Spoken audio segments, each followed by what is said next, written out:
It doesn't cost more to build right. It takes care. It just takes being organised. Yeah. I can't teach somebody to care.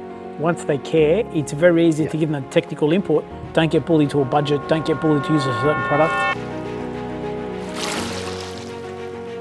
Welcome everyone to this episode of Sealed for Good. We have a very special guest with us, Stan Giaouris from the Construction Advisor. Stan has a very vast background, started off as a tradie, I believe. A site-based cadet. Yep, site-based cadet, Yep. all right. And then sort of worked through the industry since then. So, you know, you sort of come with a lot of experience from all different sort of facets when it comes to construction. Definitely. And we're pretty excited to have you on today and have a conversation about more specifically waterproofing and generally the journey that's shaped you and sort of where the industry may be going and the things that we can all do as a collective to make things better. So welcome.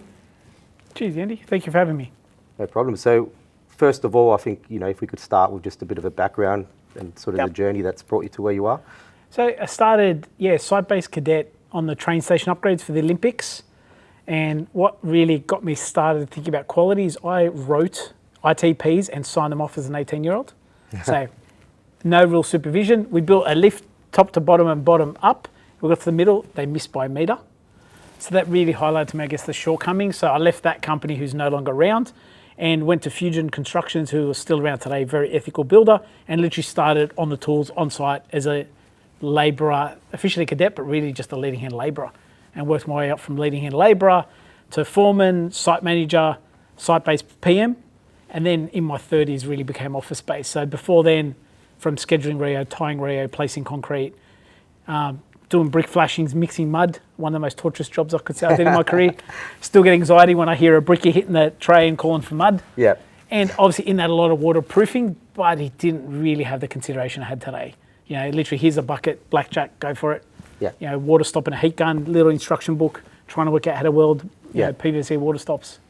So very different industry. Yeah, but to be fair, you know, to be 18 and get thrown into that responsibility and still, you know, realise that there's surely a better way to do things. It's not, you know, I do get to talk to a lot of contractors and people sort of that age group sort of starting, and, you know, it's surprising on how often things that we would consider common sense and logical, when that approach isn't taken. And yeah, so it's kudos to you to pick that up at that age, because at 18, I don't think I would have cared as much, you know? Oh, no, but like it's the lack of care from everyone else is what highlighted to me. It didn't right, just didn't sit well with my morals. I didn't know what was right, so that's why literally I pulled the pin, moved to a company where ethics were first. Yeah.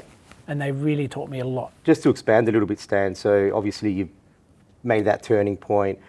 You saw that, you know, obviously there were things that weren't done right. You found reputable builder, someone of, you know, that respected quality. What sort of made the main thing that made you transition to then start sort of a consultancy company? So as a builder, my old business partner, CBS Projects is the company. It's still around doing remedial building work these days. It used to be a joke, I'd take the BCA home and read it. A standard would come out, I'd actually take a standard home and read it, and everybody would laugh at it. But that passion, I guess, for knowing what's better, really drove me into wanting to understand the standards, because I actually built a timber deck for my brother's place, and I was taught 150 clear under the bearers. And that deck cupped, and the problem is you're going for a barbecue, and you're walking around on a cupped timber deck. Yeah. I went back and read the code, it was 400 minimum, down to 150. So that being taught wrong made me and drove me to read all the codes and standards.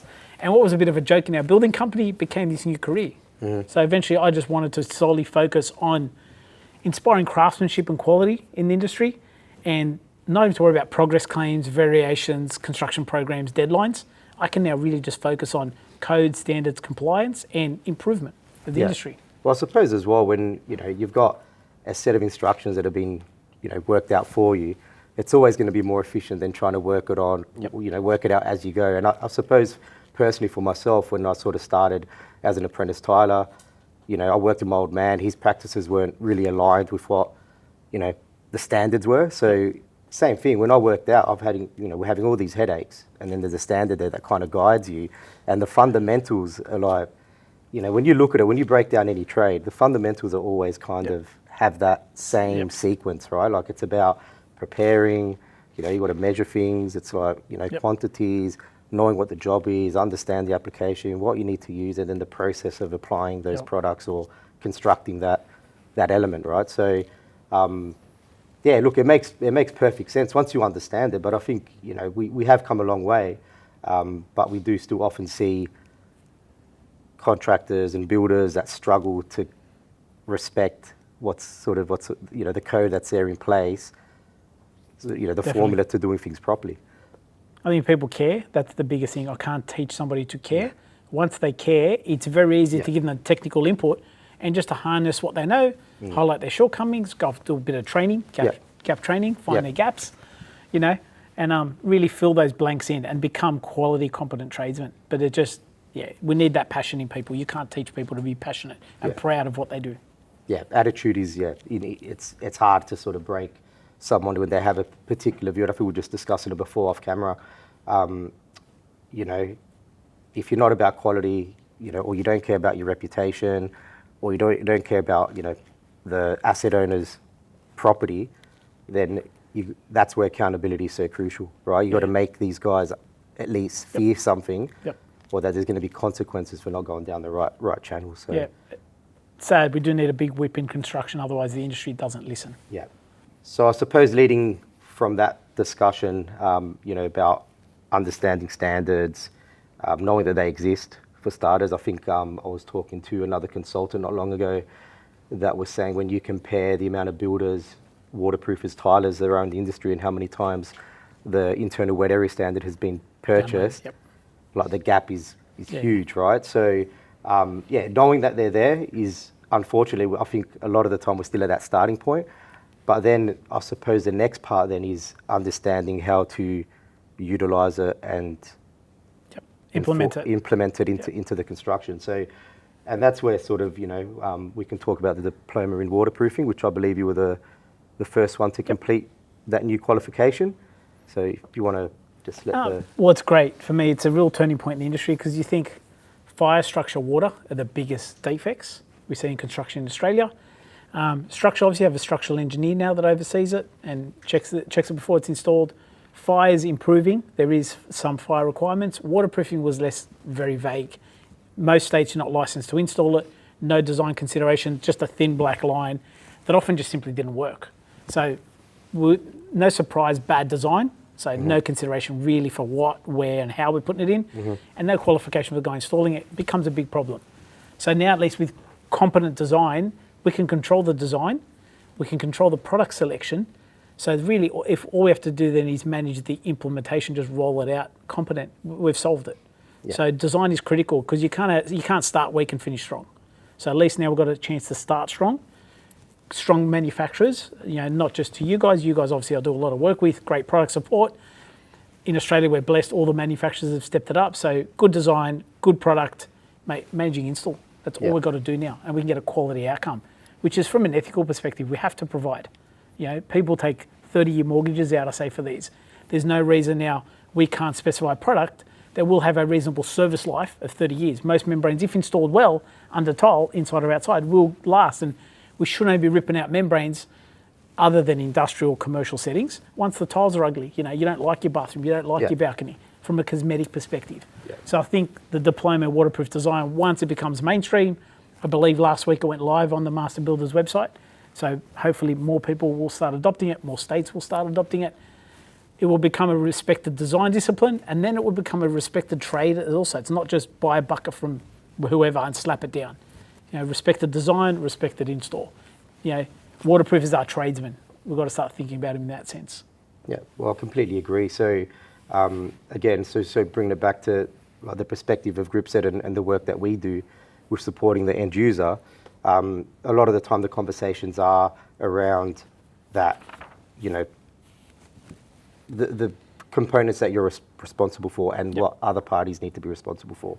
So you'd be, I don't know, you might not be surprised, but a lot of the calls and inquiries that we get, a lot of the time are actually about design, right? Or a specific detail from the standard, say where the placement of the water stop is. And, you know, there's still a lot of confusion for the end user because there's never been a discipline like that really considers it, looks at the design, understands what considerations need to be made, and that can answer these questions, right? Because as you know, bathrooms come in every shape, form, it's like materials. That's it, right? So, where these things sort of cross over is a lot of the time with the contractor then becomes, I suppose, a designer on site when you're well past that phase. Like you said, right? It started weak, you got the contractor in, he's kind of the last stage, or the tradesperson, and then they need to try and work these things out on the fly, right? The concrete's already poured, the set down's already done, there's so many controlling parameters, and the poor tradesman trying to make it fit. And I say, give up, like it's too hard at that point, and then you're inheriting the responsibility, you've then done it. So if that's flawed and doesn't comply or doesn't work, you actually inherit it. Yeah. But so many factors outside your control.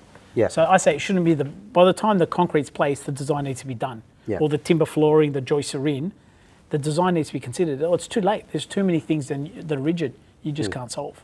Yeah, and like we were saying before, right, it's that efficiency. If you understand what the standards are, what the compliance pathway is, the components that come together to make sure that you get the required outcome, then you can address things a lot earlier, right? You're not trying to hack or jack something up that's just, no one wants to do it at that point, right? No one wants to pay for it. And then a lot of the time, the time isn't there or isn't being allocated to do the things again, to, take that step back or 2 step backs to try and move forward. I guess that's a big positive for Gripset, having somebody like you. If it doesn't feel right to any tradesman, my advice is you're probably correct. You may not be able to articulate why, but I guarantee a phone call to yourself, made a highlight, and then park, handbrake. We need to think about all these other elements before the membrane can go down. Otherwise, after you've inherited, you've accepted it. It's your responsibility. Yeah, so we see it as a manufacturer, we see the diploma in waterproofing design and, even the construction in waterproofing, so I forgot what it's called. Cert 3 in construction waterproofing. Construction waterproofing, that's what I was looking for.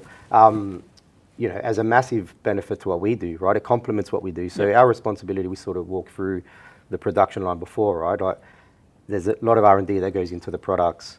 There's quality control processes. We have every site has its own quality control lab, QA, personnel that looks at every single batch.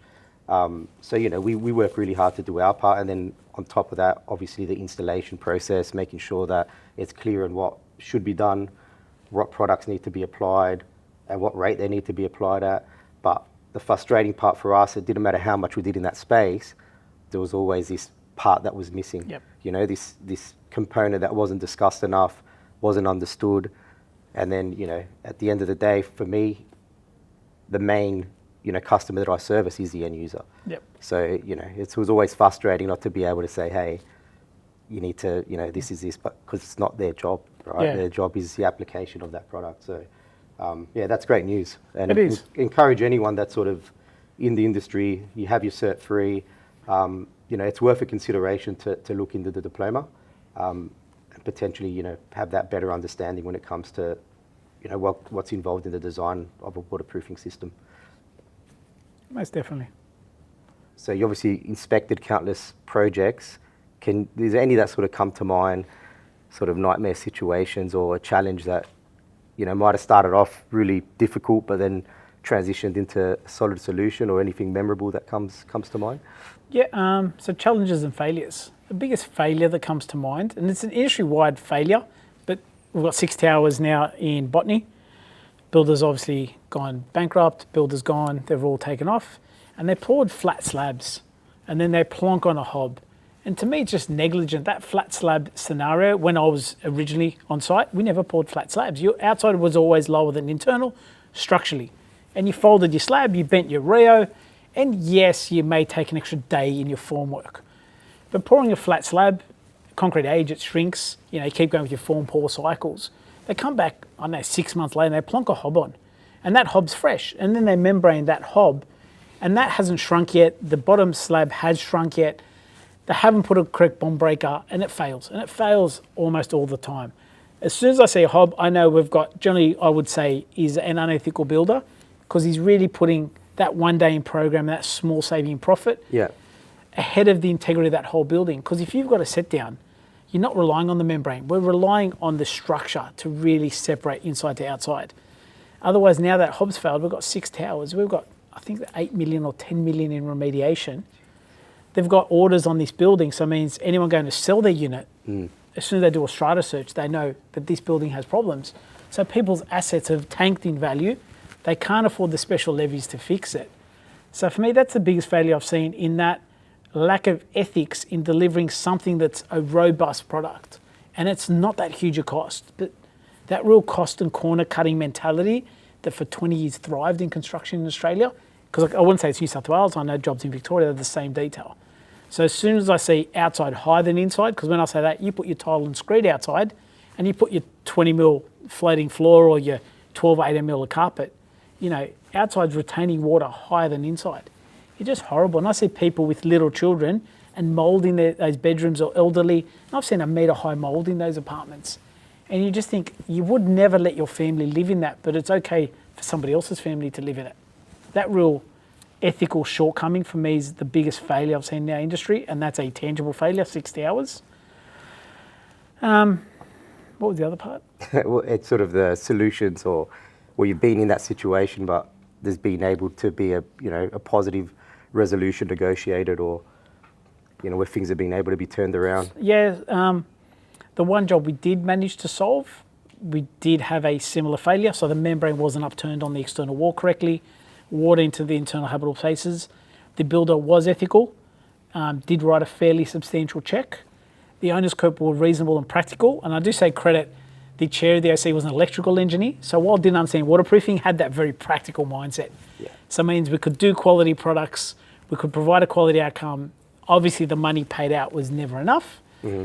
They did a special levy, they funded the shortfall, and we delivered a real quality outcome. Not because we paid a premium, the products were decent, no different to your butanol sheet, was the product we put down. But it meant it's going to last now 30 to 50 years, reasonably. So it's a really good outcome when everybody is accountable for their decision. The OC didn't want to cut corners, the builder put his hand in, wrote a big check for the remediation. The contractors that did it were organised. We did a good design, manufacturer engagement, a competent contractor, still went out to market, so he still was not the cheapest, but reasonably cost effective. If everyone has the right ethics, we can deliver a quality outcome. And not the most expensive, just the correct outcome. Yeah, this is touch on some of the things you said. So I think the other important thing about what we're discussing is when we talk about standards is, if we're aiming at the standard, then there's already sometimes something wrong, right, as far as attitude, because ultimately these are the minimum requirements. And again, it goes back to the waterproofing design principles and why it's so critical is, the minimum can work very well for most situations, but you do come across these details where, for example, if you're just focused on, say 3740, which is the internal, the internal wet areas for the installation of membranes, sometimes that concrete shrinkage and movement, these things don't come into play so much, and you do need to have, a variety of disciplines involved to get it done right. And, ultimately, you're saving tons of money at the end. Like you get a situation like those where, $8 million for a remedial, right? What did you save? Yeah. Right? Like you didn't save anything. You've just, and you've potentially, really destroyed people's Australian dream of owning property. And, we're an aging population. It's ludicrous. It doesn't cost more to build right. It takes care. It just takes being organised. Yeah. That's all I say. People are organised and highlighting there's a concern, but a good foreman can see a design issue 2 months out. That's plenty of time to raise a flag. Yeah. Guys, I'm getting there. I can't say I'm going to pull it together. That lack of competency, a contractor, when he's quoting a job, he's going to know very quickly off those drawings when he's quoting it, mate, there's problems everywhere here. Yeah. Do your quote, make it a compliant quote, but think about all these other things. You might actually win the job if your price is only 10% more, but you've highlighted all these other concerns. Yeah. They're going to want to engage you and then use your intellectual property for free to develop that design. So it doesn't cost more to deliver a good outcome. It just needs more care. Care and pick it up front. Care and competency are the two words I'd say we need. Yeah. So do you have any suggestions, or, obviously you're involved a fair bit in industry, of how, or the direction that maybe standards and regulations should go to try and address some of those things? So obviously New South Wales, we've seen a lot in the last, 4 or 5 years. Yep. But yeah, there's always missing components. What would you, if it was up to you, what would you do next that you feel would have the most impact to raise the bar again? Accountability would be the biggest one. So licensing of nationwide licensing and waterproofing being a high risk license, no different to electrical or asbestos removal, because it does affect people's health and habitability. Yeah. So national licensing step 1, and then mandatory waterproof licensing stage 2. Because then once they're accountable, if people got skin in the game, you can track that, and he's personally liable. That guy who signed that certificate, if he was negligent, he literally just slapped it together. He should be held accountable. Yeah. Why should another person lose their home? Yeah. Why shouldn't he lose his? So, and I think if we had that accountability, the Cowboys would either get better or leave. Yeah. And that's all we want. No one's perfect. Either get better, because just negligence, that means there can still be defects and you're not negligent. You know, that negligence needs to leave the industry. So I think, yeah, licensing and accountability is really crucial. Yeah, and I couldn't agree more. I suppose the feedback that I receive a lot from, again, the tradespeople that are out there applying the product is sometimes they have the right attitude, not negligent at all. Yep. But they feel the pinch of extra regulation or extra steps they need to take, and they feel the pressure in their businesses because they're still in a market where they're competing with guys that don't have that same level of care factor. And I suppose what I say to them is the accountability works in both directions, right? So if you have an industry where you're going to be held in account, you need to make sure there's, your things are done right, you're getting inspections done, mandatory inspections, whatever it is, then that should then encourage you to bring things up, like you said before it becomes a problem, right? So, we talk about it a lot in industry for any trade. You work on it, you own it, right? But it's only at that point where you work on it that you own it. Until that point, you still have an opportunity to go back to the person that's actually responsible for that component, right? So, if you're a tiler or a waterproofer, you're not the lining board installer, right? You haven't done that. So if that's not right, what you really need to do is push back and say, actually, that guy needs to come back here and fix it. As a builder, I had 30 staff. We were turning over 30 odd million. And I had one waterproofing contractor because I trusted him. Father, 2 sons, good small team. And he had my complete support as the director. He walked off that many of my sites and he'd ring me up losing his. Yeah. I go, mate, it's not ready. They've done this wrong, that one. I've walked. I know you're waiting for me. I'm not putting my membrane down. And I respected him more for it because I knew the repercussions of him putting his membrane down is far costlier than me losing 24, 48 hours in a program. Yep. So I had that relationship and he had my complete support, and I'd literally drive straight to that site and give that site team a whole serve. And the recurring foreman where I had that problem literally had to go, because that for me is the last line of defense, having that belief in my waterproofer. He's got my back, because if he covers it up, screed's going down the next day, nobody knows. So he's my last line of defense. And he was honest. I never went to another waterproofer. I had one guy for 10 years. Yeah. Because we had that trust in that relationship. It was great. And I suppose these are the stories that sometimes get missed, right? So, unfortunately, when we talk about waterproofing or we, have these conversations, it's always based around the negative, right? Like the challenge, this is dodgy, that's dodgy, or non-compliant, all the sort of what I call the negative noise, right? But ultimately, we keep trying to encourage you guys that are out there waterproofing is that you can create a niche that is all about quality, right? And if you're passionate about what you do, we got to stop thinking about these other guys that, sometimes they'll talk about, these guys that I'm competing against. Stop thinking of them as your competitors, right? As your equals, because they're just simply not, right? And lifting the bar encourages those guys to probably do a bit better. They might not get to the level they need to be, but at least get them a bit better. Like, every day we could jump onto social media now. Now we can see some nightmare installs, right? Like every day. So. And some people use it for their marketing. I think if you're using that for your marketing, wow. But as a builder, once I became a consultant, I went back over my job pricing, and my waterproofing was 1.2 to 1.8% of a job cost. Yeah. We all know when it goes wrong. So I was a builder for Fraser's Property, did a lot for them, and I would price their products, and I would say extra over to do it my way. And that would blow my budget out. But it'd blow it out so incrementally small, it didn't matter that line item, I was 30% above my competitors, because globally, over the whole job, it disappears. Yeah. So saving money on waterproofing is the biggest false positive ever. You just, you cut your nose, spite your face. Yeah. Yeah, agreed.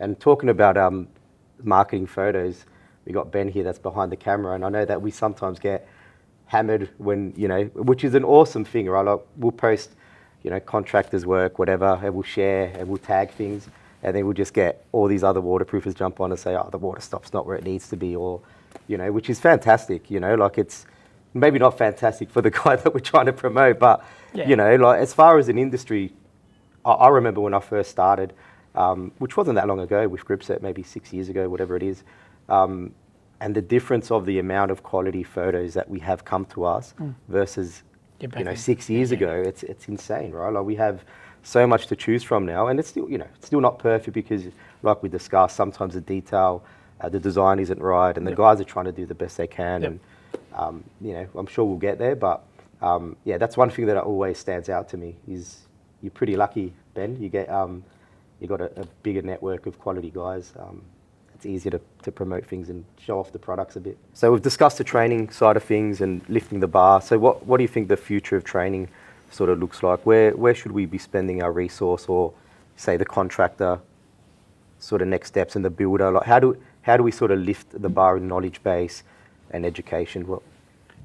So it's across the board. I say that we put too much back on the tradie because again, he's the last one coming to install it. We need to start with the designer and the architects, not just your waterproof designer, but the architects need to get their concept plan and their concept designs really in line with the standard. The amount of times they're starting so far wrong. Yeah. So one thing I push is architects to come and do the product training. I think it's great if they get their hands dirty a little bit. They will have a lot more respect then for what the product can and can't do. And by default, if they've done a one-day training course with yourself, next time they're drawing it, they're going to think about it in a lot more detail rather than just putting a little line. The builder, every foreman needs to do whatever products, if it's your product specified on a job, you guys have done the spec, they need to do, the foreman needs to do the training on all the products. So again, we'll give him some appreciation of the substrate he needs to deliver. Yeah. And then obviously the installers, more training on the installers. Anyone installing your product needs to have a well-versed understanding of your products, where they're strong and where they're weak, because there's no one size fits all. Every job has different wall lining, different substrate, different movement. Understand the strengths and the weaknesses. When we need a butanol, we have to go to a butanol. We're pushing the liquids too far. Yeah. So all of those three, the designer, the builder, and the installer, need to have great product understanding and training. And then you've got your diploma in waterproof design that's up. There's rumours of a Cert 4 in waterproofing installation coming. So obviously those things all need to be done. But just the hands-on, for everybody needs to have that hands-on ability and knowledge. Yeah. So understanding what the challenges are for each different each phase, and then being able to be proactive in finding the solutions, right? Yeah. So again, I'll go back to what I always say to the waterproofing tradie is understand what you're actually responsible for, know your space, and then that, even if you don't know the rest of it, it will stand out when you need to go to the builder, and then hopefully if the builder has an understanding of what his responsibilities are, he'll understand when he needs to go back to the design. So I think you're right. Like as far as the tradie side of it is concerned, we do put way too much on their lap, unfortunately. And like you say, it's at the end of the process. So I think education is the key as well. I completely agree with you. If you're using our product, please reach out. We've got representation in every state. If you can't get to us, we'll come to you. Because we need to do our part as well as a manufacturer. We're just as responsible as anyone else involved. Definitely. And just finally, what's your advice for young applicators out there, Stan? 18-year-old Stan, if you would made the decision to get onto the waterproofing, first step is working for a ethical installer. Yeah. And if you're a young contractor, which I do have a bit of experience in, don't get bullied. Don't get bullied to a budget. Don't get bullied to use a certain product. Use your moral compass as a guide. I've seen guys install, and I defected one young guy. He rang me up afterwards. They're paying me, it was $30 a square metre to do external UV stable membrane exposed. There's no way. And that's what we discussed. Don't do the job. No. He had to stretch the product so far, so thin, it was never going to perform. He tried to appease the builder's budget, but had to redo it again because he's contractually now bound to put a compliant membrane in. So now at his cost, he had to redo the whole thing compliant, even though they paid him for a thin down what they dictated. So don't get bullied to a budget.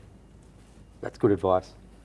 So and that's something that I can talk from experience as well. When I was a young apprentice, I just finished my apprenticeship, and the baby face, believe it or not, it used to be very obvious when someone was trying to push me in a certain direction, that wasn't in my best interest, Yep. right? So, yeah, look after yourselves out there. You know, obviously we have safety things, but also as far as, you know, being valued. You know, we're not out here trying to do things to lose money either, Yep. right? So, Cheaper to sit at home on the couch. yeah. Right. Cheers, buddy. Cheers, mate. I was going to do one of those high fives with the sound. Don't the boys do that? My kids. Yeah, that one. Yeah, there you go. He does. He looked up. 6'7". Nah, so seriously, nah, look, really appreciate you coming in, Stan. I know that, you know, we have a pretty good following out there, and I often get calls of appreciation when we take the time to bring someone like yourself in. So yeah, I really appreciate you taking the time to come and do this with us, and all the best. Thank you, you too. And yeah, congrats to you guys for putting on such an effort to really make the industry better. Thanks, mate. So, great work. No worries.